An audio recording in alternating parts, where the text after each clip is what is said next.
एक ही रात में यूसुफ जब भाइयों के द्वारा गड्ढे में गिरा गया, गुलाम बना, एक ही रात में परमेश्वर ने यूसुफ को उस देश का प्रधानमंत्री बना दिया था।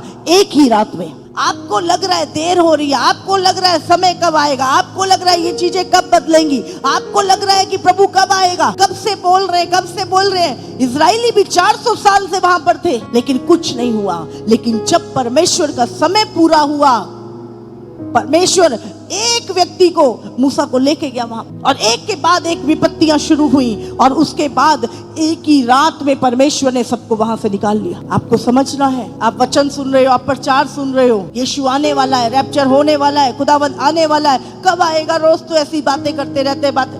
अरे तुम्हें पता है, अगर प्रभु 5 साल 10 साल पहले आ जाता तुम बच जाते। लेकिन फिर भी प्रभु वेट करता है, अपनी प्रतिज्ञा के विषय में देर नहीं करता। ये लिखा है बाइबल में, देर नहीं है।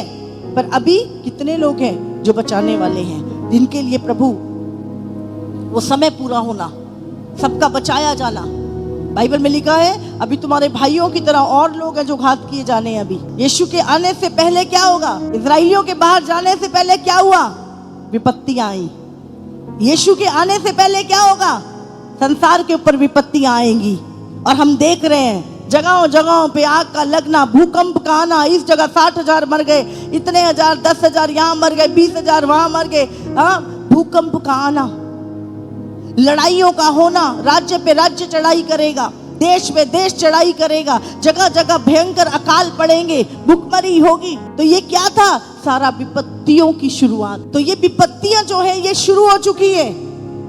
ये कब शुरू हो रही? ये यीशु के आगमन से पहले शुरू होंगी, ये बाइबल में लिखा है। लूका 21 में भी संकट और कलेश के विषय में लिखा है। उन्होंने उससे पूछा, हे गुरु, ये सब बातें कब होंगी, और ये बातें जब पूरे होने को होंगी तो इस समय का चिन्ह क्या होगा? उसने उनसे कहा, चौकस रहो कि भरमाए ना जाओ, क्योंकि बहुत से मेरे नाम से आकर कहेंगे मैं वही हूँ, और यह भी कि समय निकट आ पहुंचा है, तुम उनके पीछे ना चले जाना। बहुत सारे पहले भी आएंगे और कहेंगे समय निकट आ पहुंचा है, यीशु आने वाला है। लेकिन प्रभु ने कहा तुमने चिन्हों को देखना है, तुमने किसी की बात पे नहीं जाना, तुमने चिन्हों को देखना है। और चिन्ह क्या होंगे? जाति पर जाति, राज्य पर राज्य चढ़ाई करेगा, और बड़े बड़े भूकंप होंगे। लाखों लोग मर गए, हजारों लोग मर गए, बड़े बड़े भूकंप, पूरे के पूरे शहर तबाह हो जाएंगे, जगह जगह अकाल और महामारियां पड़ेंगी। अगर आप 100 साल का इतिहास उठा के देख लो, इतनी महामारियां जिसमें करोड़ों लोग मरे हैं, करोड़ों लोग, और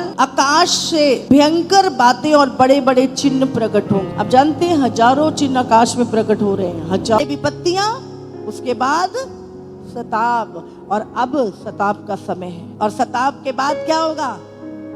उसी बीच में जब ज्यादा सताया जाने लगा इस्राएलियों को, पहले इस्राएलियों को ईंटें दिया करते थे, भूसी दिया करते थे, बाद में बोला भूसी भी इकट्ठी करो और ईंटें भी बनाओ, और गिनती कम नहीं होनी चाहिए। और ज्यादा उनका सताव बढ़ गया। कलीसिया जितनी ज्यादा सताव में जाएगी, समझ लो तुम्हारा छुटकारा उतना निकट है। मैं पढ़ रही थी आज, प्रभु ने कहा उस समय पर लूत की पत्नी को याद रखना। बाइबल में पुराने नियम में लूत की पत्नी को याद रखना अंत के समय में, क्योंकि लूत की जो पत्नी थी, प्रभु ने बोला था उसको पीछे मुड़ के मत देखना। जब सदोम और अमोरा के ऊपर पाप बहुत बढ़ गया, समलैंगिकता बहुत बढ़ गई, समझ रहे हैं? आज अगर आप देखो, आपको जगह जगह समलैंगिक लोग दिख जाएंगे। बाहर तो बहुत ही ज्यादा, अब तो इंडिया भी भर गया, समझ रहे हैं? समलैंगिक लोग, ये सदोम और अमोरा के टाइम पर होता, ये सबसे घृणित पाप है प्रभु की नजर में। आज जो लोग इस पाप में लिप्त हैं, प्रभु के क्रोध को वो इनवाइट कर रहे हैं अपने ऊपर। उस समय पर वो पूरा देश जो था वो इस पाप में था, और वहां पर इब्राहिम ने प्रार्थना की, क्योंकि लूत उसका भतीजा वहां पर था। प्रभु ने कहा ठीक है, मैं लूत को निकालूंगा। और लूत को पता था कि अब एक दिन बाद यहाँ पे आग गिरेगी और पूरा देश खत्म हो जाएगा। और लूत ने अपने जवाइयों को बोला, भाई तुम लोग बच जाओ, यहाँ पे आग गिरेगी। वो हंसी ठट्टा करने लगे, बोले पागल हो गए तुम क्रिश्चियन लोग, तुम क्या क्या बातें करते हो, उठ पड़ा, ऐसा कुछ नहीं होगा, कभी नहीं होगा ऐसा। जैसे आज वो लोग बोलते हैं, बाइबल की बातों को झूठ साबित करने की कोशिश करते हैं। ऐसे ही उन्होंने भी बोला और वो उन्होंने सुनी नहीं। उसके बाद लूत, उसकी दोनों बेटियां वहां से निकलने लगे और दूतों ने बोला पीछे मुड़ के नहीं देखना।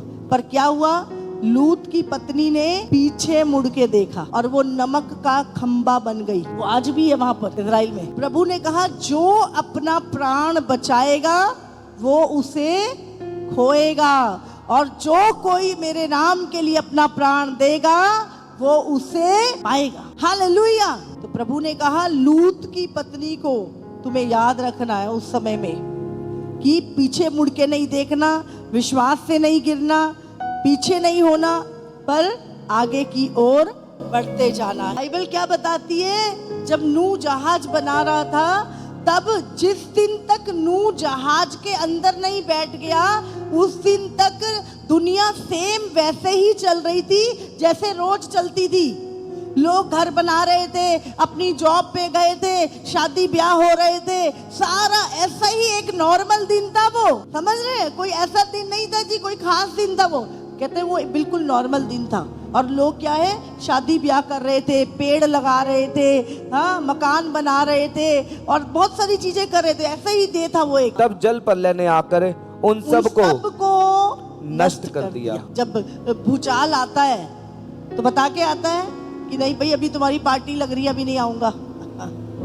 हाँ, बारिश आती है बता के आती है तुम्हें। कोई भी चीज जो प्रभु की है वो बता के नहीं आता। अभी लोग सोचो नहीं नहीं कुछ नहीं होगा, कुछ नहीं होगा। सब कुछ होता है, तुम्हारे सोचने से नहीं होगा। तुम्हारे सोचने से ना सोचने से कोई फर्क नहीं पड़ता। वचन क्या कहता है, परमेश्वर क्या कहता है, जो वो चाहेगा, जो उसने लिखा है वो ही होगा। तुम रो दो, सोचो ना सोचो, तुम्हारी बात नहीं। जो प्रभु ने लिखा है। अभी सारे नगर में यही काम चल रहा था। लोग कोई दुकान पे बैठा था, कोई लेन देन कर रहा था, कोई पेड़ लगा रहा था, कोई शादी ब्याह कर रहा था, कोई कुछ कर रहा था। ऐसे ही एक नॉर्मल डेज था वो भी। हाँ, क्या क्या कर रहे थे लोग आज भी, क्या ये होटल में खा रहे हैं, वो रेस्टोरेंट में खा रहे हैं, हाँ वहाँ पे खाने जा रहे हैं, लेन देन कर रहे हैं, पेड़ लगा रहे हैं, घर बना रहे हैं। हाँ, ये सारी चीजें उस समय पर भी होंगी और ज्यादा होंगी। अब जानते जब परमेश्वर का आना होगा तो ये ज्यादा होगा। ज्यादा जहाँ पे जंगल थे वहां पर भी घर बन रहे होंगे। परंतु जिस दिन लूत सदोम से निकला उस दिन आग और गंधक आकाश से बरसी और सबको नष्ट कर दिया। मनुष्य के पुत्र के प्रकट होने के दिन भी ऐसा ही होगा। समझ आ रही है? बता के नहीं आएगा वो दिन कि कल परसों है। हमें तैयार रहना है, हर समय तैयार रहना है। जब तुम परमेश्वर का वचन सुन रहे हो हमें तैयार रहना। लूत की पत्नी को स्मरण रखो, जो कोई अपना प्राण बचाना चाहे हाँ वह उसे खोएगा, उसे खोए वह उसे जीवित रखेगा। जो कोई अपना प्राण बचाएगा। नहीं नहीं मैं यीशु को नहीं जानता भाई, मैं नहीं चर्च को मानता, मैं नहीं जानता। प्रभु कहता है वो क्या करेगा, अनंत काल की मृत्यु कमा लेगा नरक की आग में, अनंत काल की मृत्यु। लेकिन जो कोई उसे खोए, कुछ भी हो, मैं यीशु का हूं, मुझे पता है मैं मर भी गया, मैं अनंत काल के लिए जीवित रहूंगा। प्रभु ने कहा और जो कोई उसे खोए, अपने प्राण को खो दे, वो उसे सदा जीवित रखेगा। हालेलुया। अगर आपको परमेश्वर के दासी के द्वारा कही हुई वचन से आशीष मिल रहा है तो आप इस वीडियो को लाइक, शेयर एंड कमेंट करें और इस चैनल को सब्सक्राइब करें और बेल बटन को दबाएं ताकि परमेश्वर के वचन आप तक पहले पहुंच सके। सबको जय मसीह की।